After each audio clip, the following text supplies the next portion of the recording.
More are seeking treatment for aerophobia or fear of flying since the SQ321 turbulence incident last month. While aviation experts reassure that flying remains among the safest forms of travel, some service providers say they've seen a spike in people seeking to address this fear. Aslam Shah finds out the experts' advice on dealing with the flight jitters. These images were seen around the world.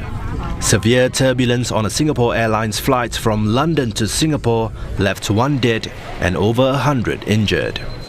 A few days later, turbulence on a Qatar Airways flight caused several injuries. For this psychologist, her clinic has been receiving at least 2 inquiries on aerophobia every day, a stark contrast from 1 every few months previously. So why are others triggered even though they were not on those affected flights?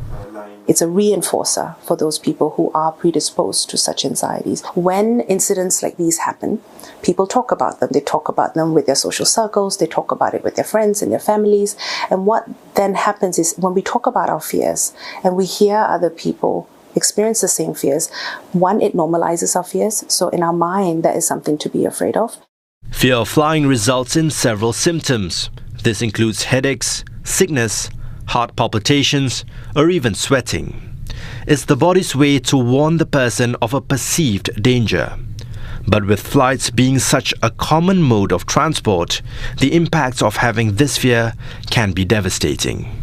There is a sense of loneliness, there is a sense of regret. People lose out on experiences, people are misunderstood, they have missed opportunities, they're missing out on family events or not able to do the things that they want. So it's a disorder that is quite isolating. It's a disorder that brings a fair bit amount of shame and guilt and helplessness. Since the incidents, aviation experts have maintained that turbulence resulting in serious injuries and deaths are extremely rare. But that's not enough to reinstate confidence in flying for some. Aerophobia affects about 5% of the general population. The severity ranges from mild anxiety to a deep fear that prevents one from boarding a flight. Therapists assure that the condition can be overcome and they deploy various techniques including through talking, Anxiety, and even using art to help clients deal with their fear. Regardless of the chosen technique, the objective is the same: to help regulate the fear. But overcoming aerophobia goes beyond just the treatment room. If you do know of someone who may have aerophobia, the last thing you want to do is to minimize their fears. I think the best is to be present, just listen and hear how is it impacting them and how they're trying to manage and cope.